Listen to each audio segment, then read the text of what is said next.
3-4 তারিখে রাতে আমি ক্যান্টনমেন্টে ছিলাম। আর্মি অফিসারদের সাথে নিয়ে ভারতের দালালদের নিয়ে আমি মিটিং করেছি। আমি অবাক হয়ে যাই, মানুষের কল্পনার তো একটা সীমা থাকা উচিত। মিথ্যা কথা কেন বলবো?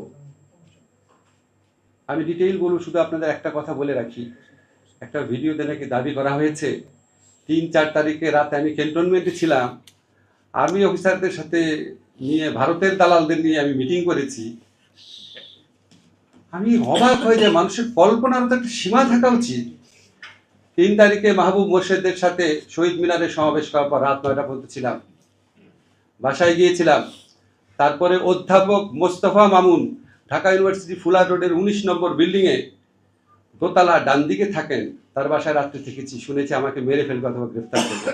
4 তারিখের রাতে সন্ধ্যার পরে অনলাইন অ্যাক্টিভিস্ট যারা ছিল তাদের সাথে একটা প্রোগ্রামে অংশ নিই, সেটার অডিও আপনারা অনেকেই শুনেছেন, যেখানে আমি বলছিলাম আমাদেরকে মেরে ফেলতে